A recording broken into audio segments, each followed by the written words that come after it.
Now, into the ticket office of Disneyland. Oh boy, let's do this.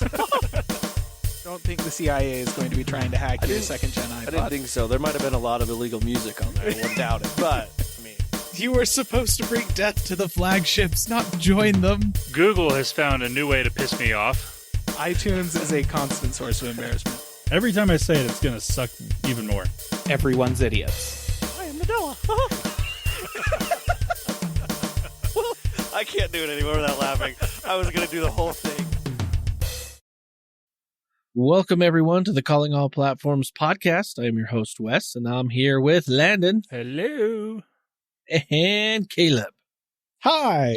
And we're here to talk all things tech this week. And boy, golly, there is still tech news. There's a bit. Yeah. There's a bit. Wes only says that because I've been talking basically nonstop for the past hour. So he's... It's true. There's some news, but you know what? We had an event that actually happened. So we're going to talk about this event. It is called Jeff Keighley and the Game Awards. Jeff Keighley and his friends. Jeff Keighley and his friends and why he hates... Never mind. I won't get into that. The Game Awards. It's really just kind of Jeff Keighley and his ongoing obsession with Hideo Kojima. That didn't win. No. Poor Hideo. Yeah. No, listener, the Game Awards happened. Yes, it did. You have 3 guesses at who won everything, and the first 2 don't count. So, yeah. Ready, go. Ready, go. No. I don't think, okay, I'll sum up. I saw a sketch on YouTube in a short about this, where it was just like, the perspective of like all of the games sitting down for an interview prior to the Game Awards and just kind of talking about like, hey, what are your accomplishments and how do you feel about your chances and stuff? And it's a bunch of games, all nominees for best game or whatever. Mm-hmm. A lot of good ones, right? There was Death Stranding 2 on the beach, which is a Death Stranding game. Do those make sense? People seem to like them. Hades 2, absolute killer of a game. Hollow Knight Silksong, obviously, absolutely. It crashed game stores. That's how popular that game was. Huge phenomenon. Kingdom Come Deliverance 2, gigantic success. Everybody who played it loved it, right? These are very well-respected, very good games, mostly indie games, which I gotta say, I kind of love to see that, right? Like a lot of really solid indie games this past year. True. So they're all sitting down talking about like, hey, I'm this, new entry in a franchise that people have been waiting for 8 years and yada, yada, yada. And then the interviewer is like, yeah, so how do you think your chances are for winning for winning game of the year? Oh no, it's going to be Clair Obscur Expedition 33. Like every single one of them over and over and over again. And then Clair Obscur Expedition 33 comes and sits down, is all like, I've had a really great year. I really hope I get it. I think my chances are pretty good, like being kind of humble because that's sort of how the development team has been. And then the last one that comes out is Arc Raiders that are all like, no, I think I've got this. And then everyone else is like, no. Yeah, who even invited you? Go invite. So Arc Raiders. Game of the year was Clair Obscur Expedition 33. Just, yeah. Yep. Deserving, I will say. I have not played all of these games. I played the original Hades, and I've watched gameplay of Hades 2 and kind of gotten like an overview of the full structure for the game, which does differ from the original. And it's cool. Like, it's really cool. And it's doing the same types of thing that the original Hades did, as well as the original Hades did them, which makes it an excellent game. But it is also a sequel. So I don't know if it necessarily deserves Game of the Year. I think that's fair. Hollow Knight Silksong and Kingdom Come Deliverance 2 and Death Stranding 2, all kind of the same thing. It's like they're doing the thing that the first one did, except a little bit more, a little bit better. And like, that's great. I love that that's how we're doing sequels here. Totally on board.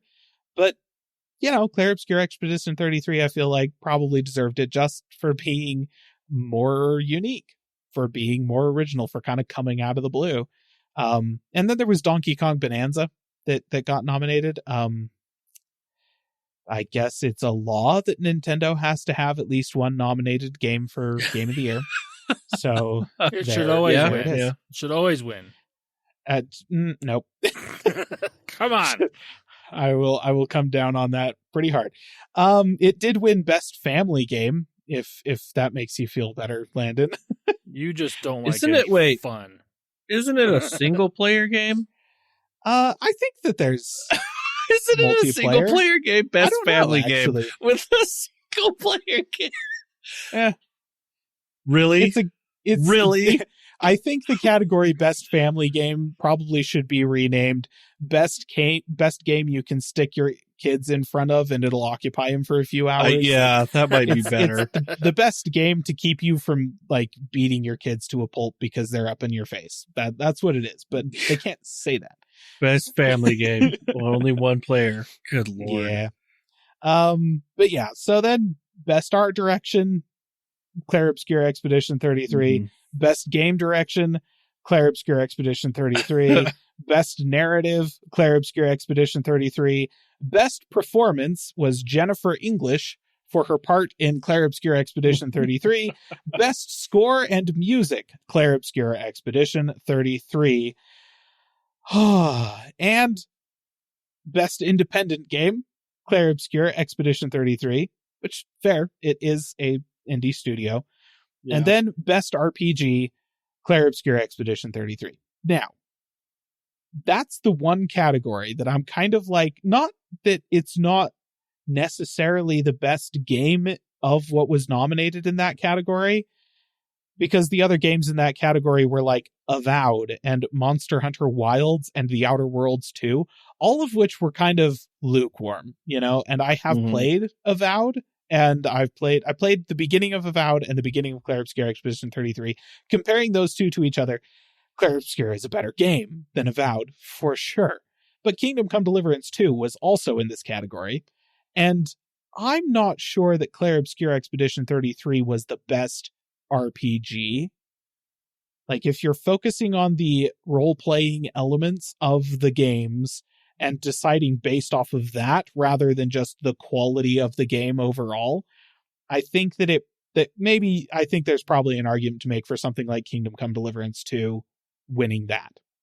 So that's maybe the one place where people may have some ground to get upset with Claire Obscure Expedition 33, which is now that I've said it this many times in a row, is a really obnoxious title that I hate currently, but yes, so that's a very successful round for the developers of Claire Obscure Expedition 33. It pretty much won the Game Awards, and honestly, well deserved. I love that this was not a big AAA game that won this. I love that there was no major studio, no huge publisher associated with it. It was a small team with some freelance help and a very small publisher that helped with their advertising. And that's great. I love it. So, and if you want to complain about it, listener, I got to be honest with you. I couldn't care less. Maybe get over it. I don't know. You can take some solace, I suppose, that they didn't win Best Audio Design, which seems a little strange. They were nominated for it, but the winner was actually Battlefield 6. So, okay. Interesting. Explosions won. Best multiplayer game, obviously not Claire Obscure Expedition 33, because that's not a multiplayer game. So Arc Raiders did win that. And okay, that's fine. Like, I haven't played Arc Raiders. It's a one of those extraction shooter formats, and as a multiplayer format goes, that is interesting to me. So I may pick it up and try it at some point, but okay. I hear people compare Arc Raiders to Sea of Thieves. They're just like, it's just the new Sea of Thieves. Sure. People that don't want what is it? People that just want to do the PvE stuff complain that there's not another server for PvE stuff. Yes. Which, yeah. That's what I've heard. That's fair. That's valid. Well, and that's the thing, because like the structure of a extraction shooter is such that multiple people who are not allied with each other can win, right? Like you can all get to the extraction point at the same time, and you can extract alongside somebody that is not your friend, and you both get to keep the stuff that you picked up, right? Like you both win, right? But there's a lot of people who are still in that moment going to shoot down the other player because they're jerks, I guess. I don't know. Like it's not like you have to kill them to win, like a battle royale, right? Like battle royale, no, you've got to kill them to win. That's how you win the game. Game's not over until one of you is dead. But that's not how this works. You're extracting. You're both extracting right now. You can both win. Just don't kill the other dude. But no, some people just aren't wired like that. So no, I like that comparison. I think that's accurate. Yeah, that's what I've been hearing. I haven't played it. I've only heard horror stories apparently about what's happened. So. Yeah. Yeah. Yep. But, I mean, extraction shooters are interesting. I may try it out. I probably won't keep coming back to it like I do with Sea of Thieves because sailing is the reason that I come back to Sea of Thieves. But, maybe. And you don't have to worry about it. All you have to do is go into your little private thing and you can just sail. Love that. I love that. Sea of Thieves is like the best game in the world for that. Anyways, best action game went to Hades 2, which well deserved. Hades is a fantastic action formula. And the best action adventure game went to Silksong. So if you want to necessarily draw a line between those two categories, okay. So both Hades 2 and Silksong won an award. There you go. I feel like that's kind of what you have to do there because they're both really good games, and it's just wild the games that we've had this year. It's been a great year for that. So many. Best ongoing game, I think Wes will appreciate this, No Man's Sky, which I actually believe No Man's Sky is currently one of our nominees for the Cyberpunk 2077 comeback of the year. Yeah, I mean, it still keeps going. They have we don't play it very much, but we appreciate what they have done.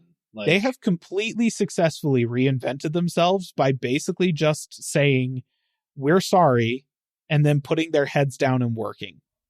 And saying, here's what we promised. Here you go. And more. We got there eventually, and now they're building on it. And I do love that, Starfield releases with their quote unquote ship customization and shipbuilding mechanics and stuff like that.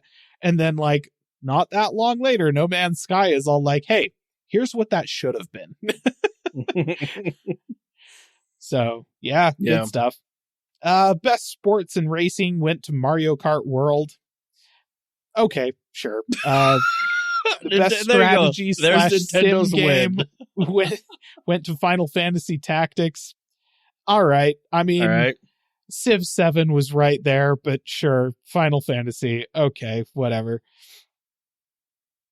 And the best game for community support, which is, the ongoing support game, No Man's Sky was actually nominated for this, but it went to Baldur's Gate 3.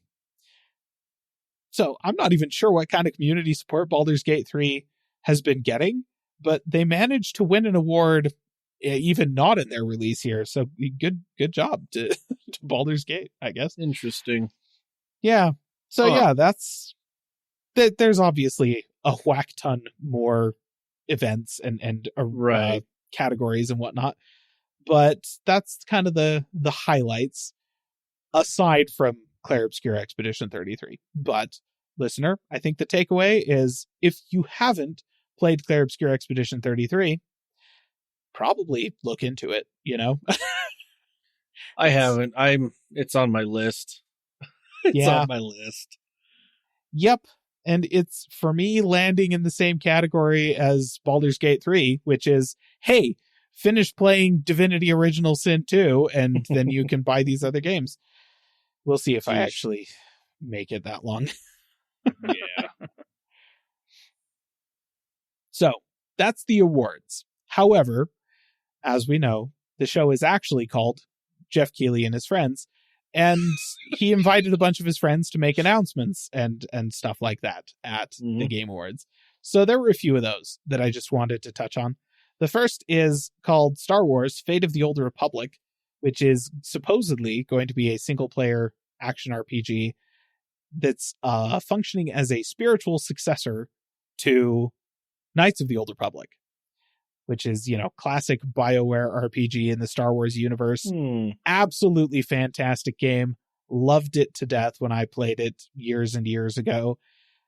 However, this game is not going to be coming out anytime soon.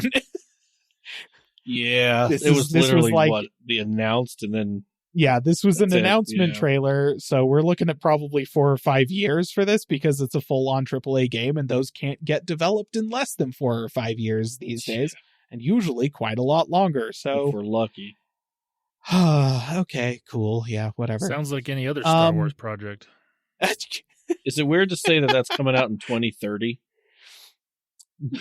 Is that weird to say? I mean, it makes me feel old, I guess, but other than that, no. Right? How dare Oh. you? I know. I said it. Also, Larian was back to announce a new Divinity game, which they didn't really. I mean, the text on the screen just said Divinity.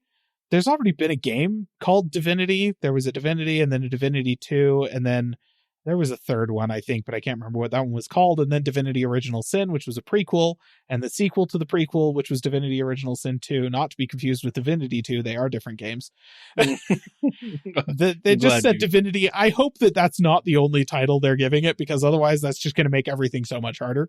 But yeah, so they're following up Baldur's Gate 3 with a game that very likely is going to be kind of similar to Baldur's Gate 3 in the Divinity franchise, which is, I mean, the Divinity Original Sin games is why Larian got the D&D rights to Yeah. make Baldur's Gate 3. So 100%, this is a great idea. Good direction. Love it. Keep going. There was a new trailer for Resident Evil Requiem. If you care about that, you can look that up on YouTube right now. And then a sequel to Control from Remedy, which I haven't finished Control, but dang, is it a good time. So I am very interested. It's called Control Resonant. And yeah, it's going to be a Control game. I don't know. Remedy Yeah. is a very interesting sort of developer. So, should be interesting to see how that shakes out. Yeah. They had a couple of announcements about Tomb Raider. We're actually expecting a game called Legacy of Atlantis, which is supposed to be a reimagining of the original Tomb Raider game that is supposed to be coming out next year. So that's Oh. fairly soon. And then an all-new adventure for Lara Croft coming in 2027 called Tomb Raider Catalyst. Not sure if that's going to be a follow-on from the Rise of the Tomb Raider, Shadow of the Tomb Raider like trilogy thing that happened. It might be a different Laura. Yeah, or if it's going to be a complete reboot. Who knows? But these are all back under the what's their face? The developers of the reboot, but that didn't do Shadow of the Tomb Raider. They did Tomb Raider and Rise of the Tomb Raider, but then they stepped away for Shadow of the Tomb Raider and somebody else took over. Isn't on that one. Crystal? Crystal Dynamics, that's what they're called. Yeah. I couldn't remember. So yeah, that's coming. The Forest 3, if you've played The Forest or The Forest 2, that I guess they're making a third one. And Diablo 4, okay, I guess Diablo 4 still exists. Wes, can you confirm? You sound it so still happy exist? about this. It does. It does. Yes, they announced their their next with the story, their next expansion with Yeah. it, but they also announced, and it kind of aligned with this, to where the same day that they did this, their new season came out. And so with the new season, they added a bunch of things. But if you do pre-order the Diablo 4, you can actually play the Paladin right now. But they are coming out with another class with the story as well. And I don't know, they didn't. I think they said it's like some dark magic wielder or something like that in there. But yes, I will be playing the Paladin. Yes, I will at least play the Paladin and get through the story. We'll see how the rest of the end game goes, but I just want to know what the story is. You know, listener, I've been playing a lot of Diablo 2 recently. Like not even Diablo 2 Resurrected, just the original Diablo 2. Still runs. You can still connect to Battle.net. You can still play the whole thing online with friends, whatever. It's a really good game. I'm just going to leave that observation sitting there. 007 First Light, right? There's been a 007 game that was announced. It's going to be handled by the Hitman folks. What's the name of IO? that? IO, that's the one. So, you know, I'm Hitman 007. I got to be honest, that's a match made in heaven. Those guys should be really good at this. It announced that the antagonist is going to be played by Lenny Kravitz, which is hilarious. But okay. Yep. Just see how that goes. Yes, Landon. that's the face. Interesting. Yeah. So yeah, there's also going to be a new Total War Warhammer 40K game. That's, you know, Total War Warhammer. If that's your cup of joe, then there you go. More of that. And Star Wars Galactic Racers, which is coming out next year, supposedly. It's a racing game set in the Star Wars universe. It's not, strictly speaking, pod racers, but well, then it's not worth making. I'm sure there will be pod racing in it. There will also be other types of racing, I guess. Not worth making. Yeah. If we learned anything from the Star Wars universe, if it's not pod racing, it shouldn't be a racing vehicle, because look at Book of Boba Fett. They gave us those stupid motorcycles that were just absolutely awful. Listen, I'm gonna say something incredibly controversial. The reason that those motorcycles were awful was because they insisted on shooting practical in the volume, and that was it, which really restricts your space and the speed at which you can move. If they had done it not in the volume, or if they had done it not practical, then it might have been cool. But that's a big might. It is a big might, but I feel like they were kneecapping themselves hard by just insisting on, like, no, everything happens in the volume. In fact, the director of Andor called that out one time in an interview. Is just like, yeah, Disney insists that we shoot all of this stuff in the volume. That presents a lot of limitations that I have to work around. But he knew he had to work around them and that there were limitations, and so I guess it turned out okay for Andor. But I don't know if because they were the director really of Andor is actually really smart. Seemed that way. Like, he was talking about the entire pipeline of making a show like he knew what it was, which is refreshing in Hollywood these days. I feel like a lot of directors don't know that. That's a really random tangent, but there you go, listener. That's my why fault. you're here. This is my input into gaming. It's nothing to do with gaming. So yes, that was the Game Awards. There were obviously other announcements that I skipped over because I didn't really care that much, but those were the highlights. The event was like 2 hours long, so you can go watch the whole thing yourself if you want to know more. You can go see Jeff Keighley and Miss Piggy hang out. Enjoy that. Yep. So we'll go ahead. We'll move on. Unless, Landon, you got any comments about the Game Awards, I'll let you have the floor now. Aside from Star Wars. Aside from Star Wars. Nothing? No. I actually didn't. The only thing that you talked about that I'm like, oh, I heard about that, was the first Star Wars game that you mentioned. I did see something about that. And I saw, I'm like, ooh, new Star Wars content. What is this? Oh, it's a video game? No, don't care. Oh, come on. Knights of the Old Republic. I never played a great game. I never Did you ever play the MMO, Caleb? No, I actually have it downloaded right now because I meant to. Back along when it first came out, we played it for a year or two, and that was pretty fun. Like, it really was. It was a good.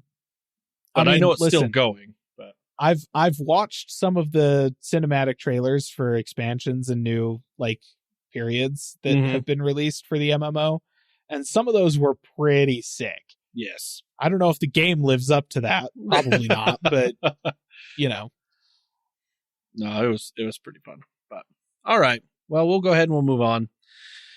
We'll go ahead and get in some Google news here. It looks like the first thing on here is the Android Show XR Edition. Yeah, so there's been a strangely high amount of tech news for this time of year, listener, and I don't like it because none of it's really great. Some of it's okay, but this is one of those. It's like, couldn't have waited till January? I mean, really? So this thing they did the Android Show is supposedly this YouTube podcast thing. I don't know. And they did this a while back for, I don't even remember what the other Android Show thing they did was. Probably, I don't remember. It was earlier this year. Too long ago for me to care about. This one was all about their new Android XR stuff. And they were talking about new things coming to or going to be using the platform. They talked about how there's going to be some Meta glasses competitors that use the Android XR software on them. Although they did, from what it sounds like, they're going to be more competing with the Meta display glasses rather than just the ones that have a microphone and speaker and camera on them. There's actually going to be like content that you can view through these glasses. They didn't announce any official hardware or really show off any hardware. There were people that went to this event that did get to use some form of hardware to explain how it works and what it looks like and stuff like that. And they basically everything I've heard is it's like, okay, if you've seen what the Samsung Galaxy, I don't even know what they call that headset, their XR headset. If you've seen what that looks like, it's kind of the same idea, but in glasses form. And obviously less field of view because it's not a full VR headset. It's just a display in front of your eyes on glasses. So it's similar to that, but not as good, obviously. But it's not meant to be as good because it's glasses. They're meant to be cheaper. They're meant to be more usable in the real world. You're not going to walk around with a headset on in real life. Despite what Apple would want you to do, don't do that. I was gonna say, don't you remember we saw somebody driving with one of those things on? Yeah, that was dumb. Don't do that either. The biggest thing that was talked about at this thing is they did announce a partnership with Xreal, and they've called it Project Aura. And these are basically going to be glasses, like what they've been talking about for a couple years now. Although these are currently at the moment wired glasses, and that basically makes it so like they don't pair with your phone. They are a standalone headset-ish type product, and like all the compute power is going to be in this little puck that I don't know if it sits in your pocket or if you have to hold it or if it like straps to your head. I don't know. But it's there. And so it doesn't have to work with your phone. And that's actually not a bad idea. I kind of like the idea of a standalone glasses type product. But they didn't announce any sort of release date or any prices or anything like that. It's just and based on its name, Project Aura, they don't even have an official name for it yet. This is still going to be a while before it actually comes out. But that was the biggest announcement that came out of this is like, yeah, we're working on some sort of hardware that is going to be slightly more affordable than the Galaxy XR headset and things like that because they're just glasses. They're, again, going to try to compete more with Meta on the Meta display.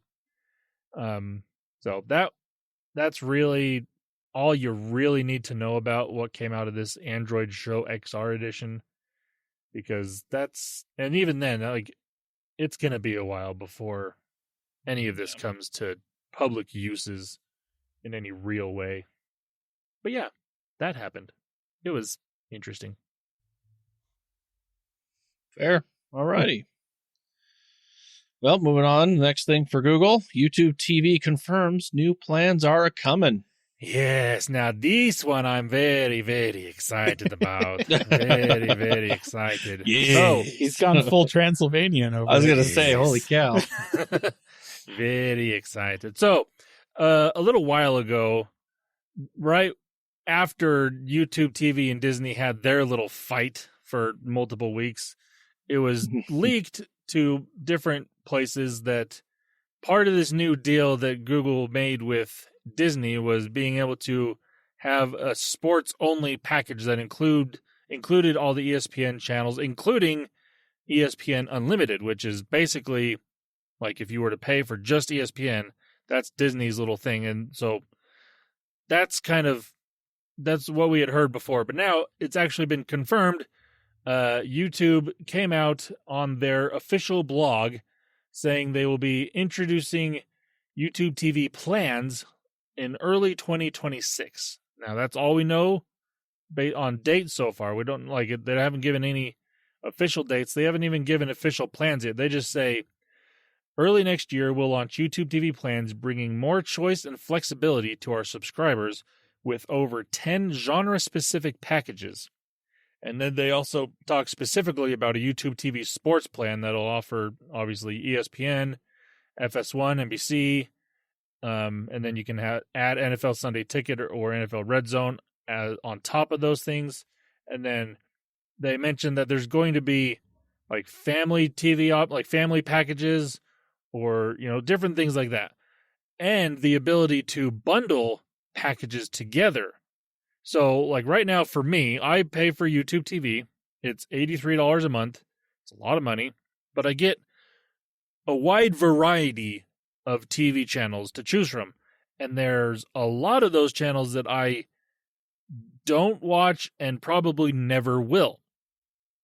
And so the idea of having the ability to just pick certain packages with the channels that I want is really enticing, and it'll also be cheaper than what I'm paying for right now, which is also extremely enticing.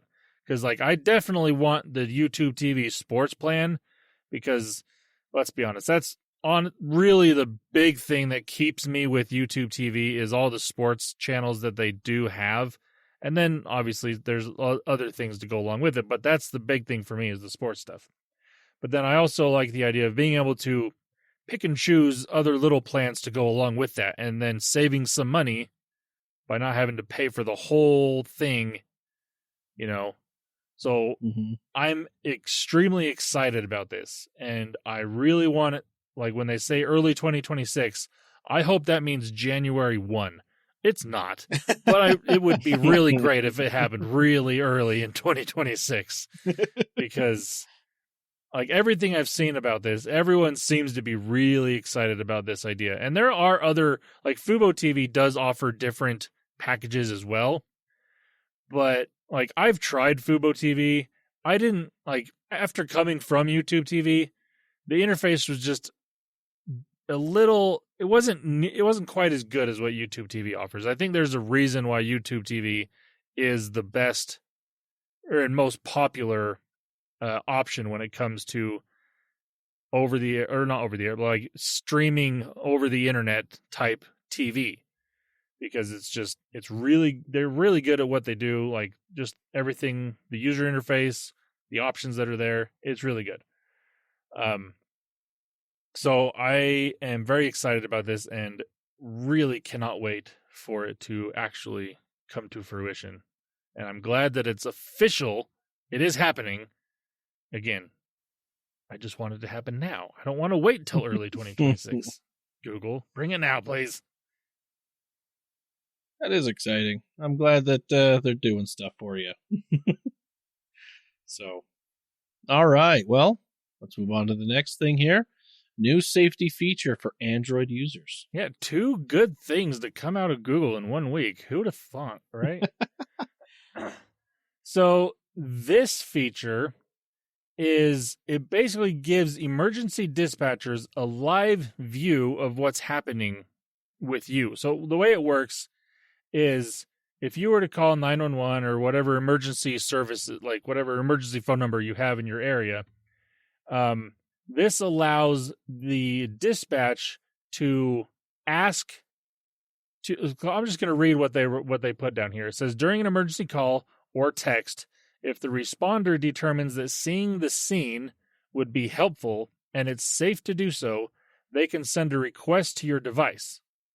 So the way it works is like, if you're in a situation where, like it says, if it would be helpful for the responder to see what's going on, they send you a text or some sort of request, and then on your device, you say yes or no, and then you can show, like it'll take over your camera, and you can show what's going on around you. This is, unfortunately, this is not something that the user can send on their own. Like, it has to be requested from the emergency response team, which I guess isn't necessarily a bad thing. They're going to probably know more whether or not they need this information or not than you will. But I wouldn't hate the idea of it going both directions.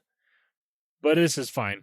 And it's also, they do emphasize that this is an encrypted video stream going going to them, and users can stop sharing their camera whenever they want. Like, if you feel like you've gotten the information that you need or have given the information that they need, you can just stop sharing through the camera at any time.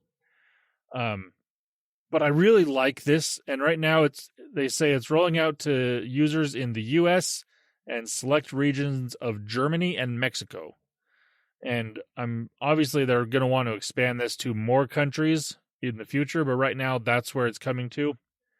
But I actually really like this idea because depending on what's happening, if you've ever been in this type of situation where you're in an emergency situation, you're talking on the phone, there's a lot of adrenaline going on, and it's kind of hard to focus and explain exactly the situation. But being able to just show the emergency responders, what's actually going on, it's yeah, you can kind of explain over the phone, but being able to let them view everything is going to make things a whole lot easier, and they can actually explain things calmly to you to help, bring you down a little bit and make it so you can do certain things to help the situation better while first responders get to where you're at. So I really like this idea. I really hope that it actually becomes a thing that can be not just on Android. I want to see this on iOS, and basically any platform.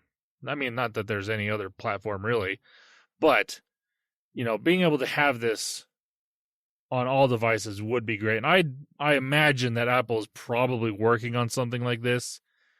And as soon as, I can't say as soon as it's available, it'll be there. It's going to happen next September when they announce iOS 27, yes. Because they can't, for some reason, launch big things like this until it's a brand new version of iOS.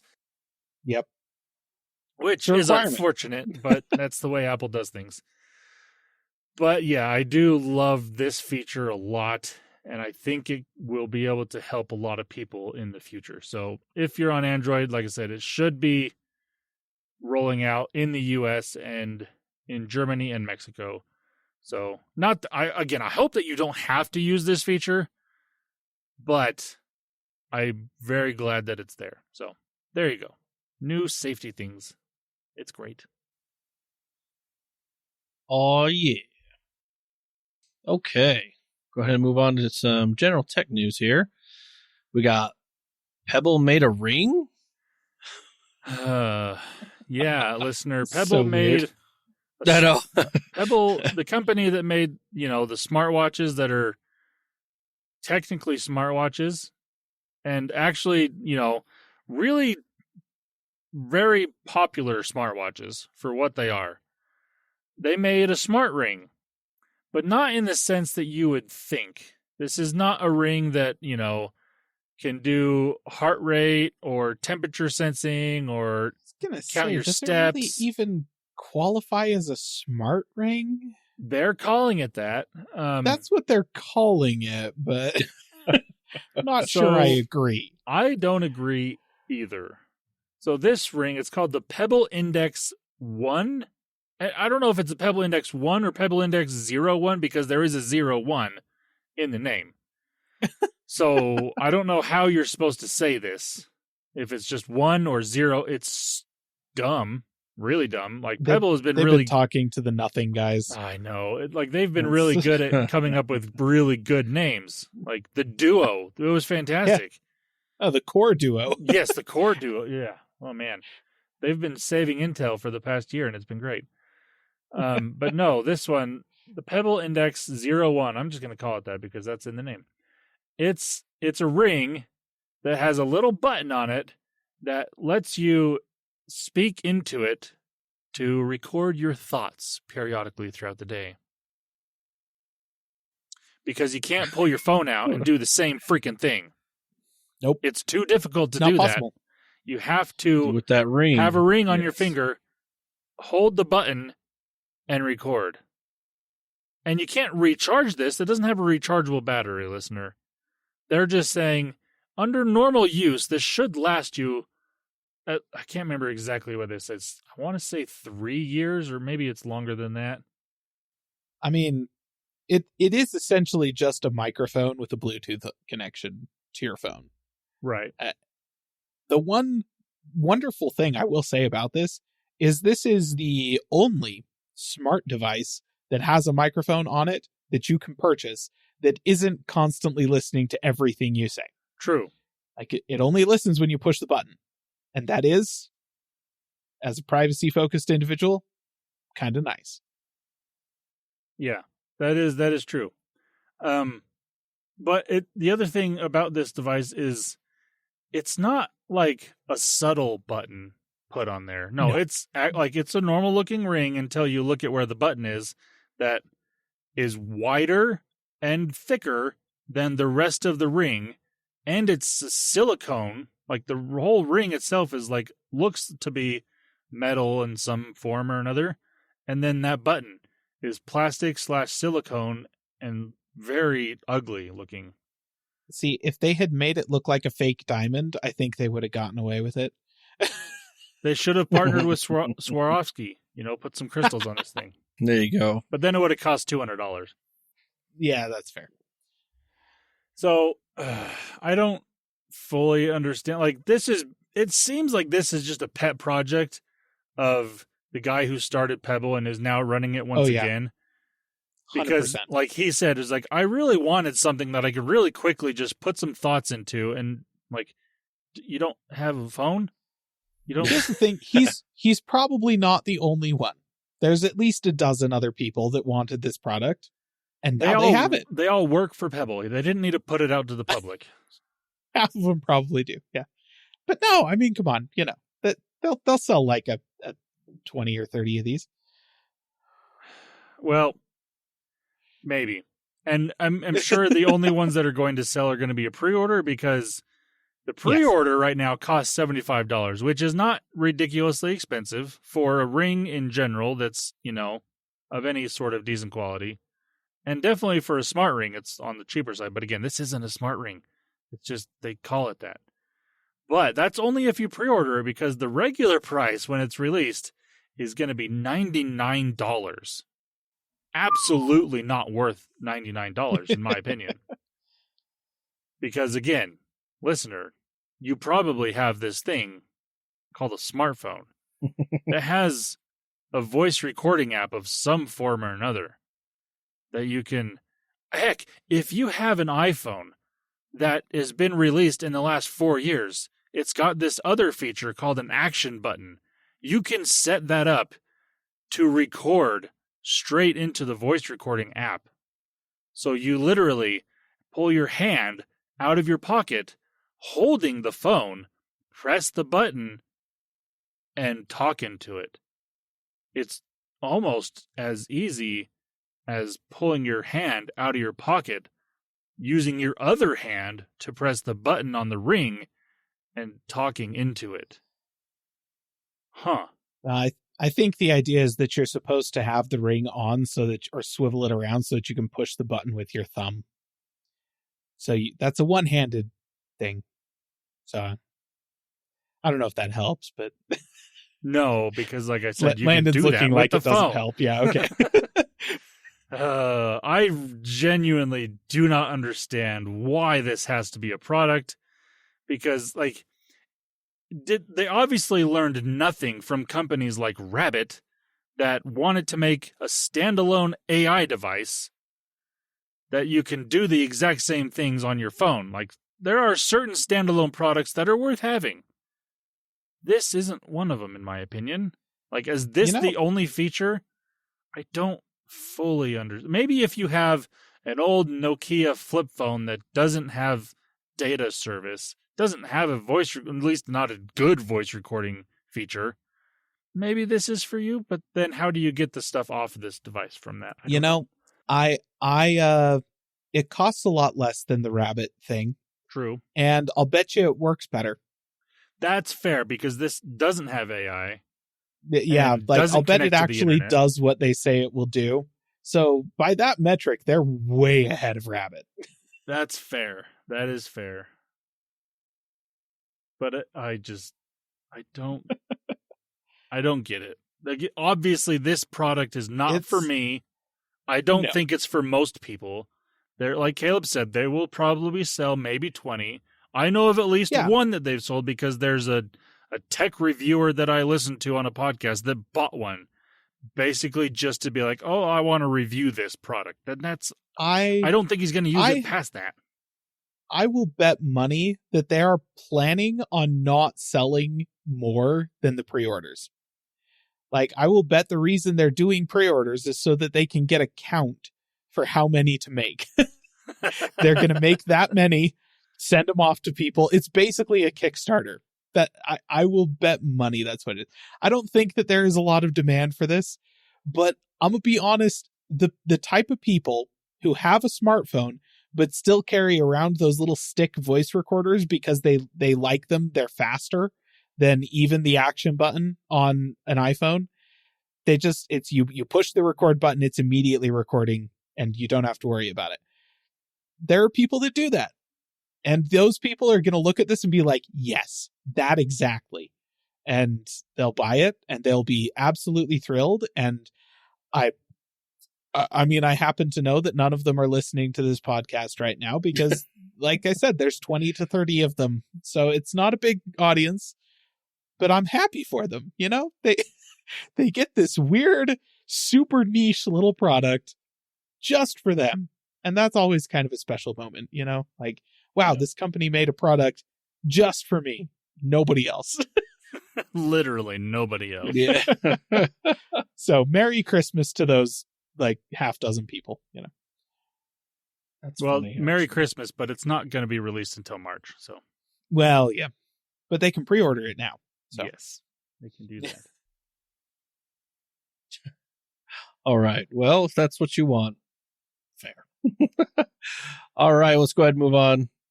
We're going to talk about Instagram, and they actually do something nice for its users. Yeah, this is actually shocking to me. Did it just automatically delete itself from my phone? No, it's still here. What? That's what you wanted, huh? No, that's not. They weren't that nice. I mean, seriously, they got to get your data somehow. Being off your phone's not the way to do that. They try. No, actually, what they did, and I did find this and make sure it was there myself. And yes, this new feature is there. Is the ability to more or less customize your own algorithm. So the way this works, listener, you might have a general idea of how algorithms work. The more you interact with certain content, the whatever website or app or social media place that you're on will feed you more content similar to what you've interacted with. Sometimes for good, most oftentimes not for good. And that's always been the case. And all these companies are using AI and different things like that to figure out what type of content they think you need to watch. But Instagram has actually made it possible for you to go into your settings and it shows what it thinks what it's been feeding you the last, I don't know how long this information goes back and how often it resets on their side of things, but it gives different like bubble topics of different things that you've looked at recently and liked. And you can go in and be like, no, I don't want more of that. I don't want that. Or I do want more of this. Or you can actually add specific content yourself. Like it's got a plus button and you can type in, I actually want to see more of this and less of, it's really, really cool. So I got to hand it to Instagram in this case because this is actually extremely user-friendly and very nice. And like I said, I did go into Instagram myself and find this setting, and it is there, at least for me. And right now it does say it's limited to the US for the time being, but I don't see that being a super long time because this is just, it's a good feature. Everyone's going to be wanting to have that. So I'm actually very happy to see them doing this. And I'm trying to remember where in the settings you find this. Let me look really quick. All right. So listener, you go into your profile, go to the settings area, scroll down till you get to the part that says what you see. And then yes, content preferences, and then your algorithm. And then it'll give you a thing, like it gives you a little text thing as like, lately you've enjoyed this and this and this. And then what you want, and then it has a section of what you want to see more of, and it's got different sections, and then you can add on there. And then there's a section below that says what you want to see less of, and you can add things to that as well. I think mine definitely fits me. Satire, fatherhood, gaming humor, fitness humor, Dungeons and Dragons, family bonding. Yep. That's a good list. It's a good list, right? Right? So, like I said, I think this is extremely user-friendly, and I love that they're doing this. I don't see this happening on Facebook, even though it's technically the same company. Meta owns Facebook and Instagram. It might come to Facebook eventually. It's absolutely not going to be coming to X because, duh. Yeah. It might come to TikTok. I don't know, but I don't know if anybody on TikTok really wants that because that algorithm is actually extremely good. From what I understand, I don't have TikTok still. Not going to download it. It seems kind of spookily good, if I'm being honest. That's fair. But yeah, so there you go. Instagram is kind of being nice to its users in at least one way. Probably the only way, but it's there. Fair. I like my there. I was pretty surprised. I'm like, yeah, that sounds like what I like there. All right, we'll go ahead and we'll move on here. Well, actually, doesn't look like we have anything in gaming, which I guess was the Game Awards event. But we did just, yeah, it was an event. It was at the beginning of the episode. At the beginning of the episode. Well, that brings us to the end of the episode, listener. Unless, Landon, you got one more thing for us. Yahoo! Yes, I do. Never ready for that sometimes. I do have one more thing, and it is actually gaming related, which, typically that's what my one more thing is. This one is as well. And this is actually potentially good news for, again, a niche audience, probably the 20 people out there that still have this. Google's Stadia controller. Listen, do you remember Stadia? That thing that Google killed off way too early? Yeah. It was a sad day. But if you still happen to have a Stadia controller, they did open it up to be able to work with other platforms. And it was you could use it with other platforms even when Stadia was still around. You just had to potentially remap things to make it actually work well. But now the Stadia controller will work without having to do anything on your part of remapping or changing a lot of settings on the controller. Will work directly with Steam. Now this is obviously more to do with Valve doing things. Has nothing to do with Google doing anything because they probably want you to forget that Stadia existed for some, again, weird reason. I don't know why. But if you happen to have a Stadia controller still, maybe pull it out of storage or wherever it's collecting dust at the moment, you can use this on Steam, and it'll just work as you would expect it to work. You don't have to change anything. You don't have to, tweak any settings on the control. It just will work straight out of the box, or straight out of the storage box is more likely. But yeah, there you go. Pretty cool. They also mentioned that is cool. they also mentioned there's specific buttons on the Stadia controller to do certain things inside of Stadia, obviously. One of which was for taking a screenshot or a screen share of some sort, and that button will work as it's supposed to work inside of Steam as well. There were some other buttons. I don't remember exactly what they do. There were some that you could just program to do whatever you want inside of Steam, because the feature that was there in Stadia is not something that is really cared about inside of Steam, from what it sounds like. So you could just program it to do, the Google Assistant key, that's what it was, can now be programmed with a macro command. So you can just have that button do something, because you're not going to be using Google Assistant inside of Steam. Not that you really could anyways, because Google Assistant's basically dead at this point. It's all Gemini. And we all know Gemini's not inside of Steam yet. I don't think that's going to happen, but I can't say it won't. Oof, please, Valve, don't give me an AI assistant. Not that I'm going to use it, but don't put an AI assistant inside of Steam, please. Yeah, seriously. Fortunately, if there's any company that won't do it, I think it's Valve. Yeah. Yeah. Definitely. Yeah.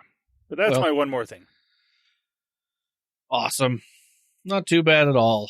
Well, that there brings us to the end of the episode, listener. We appreciate you listening. Appreciate you listening to the episode, as well as if you've listened to multiple episodes. Thank you. Appreciate it. If you want to get a hold of us anytime, or want us to talk about something, or just want to give Caleb or Landon crap for anything, you can.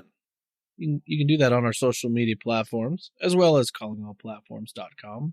You can check out our YouTube channel there that might have something. Probably not by the end of the year. Probably guaranteed nothing to the end of the year, right? Yeah. Well, who knows? There's always next year, I guess. Maybe you'll get lucky. You can always check out that YouTube channel over there. Like and subscribe, or whatever you want to do there. All right, listener, have a good week. Bye-bye. See ya.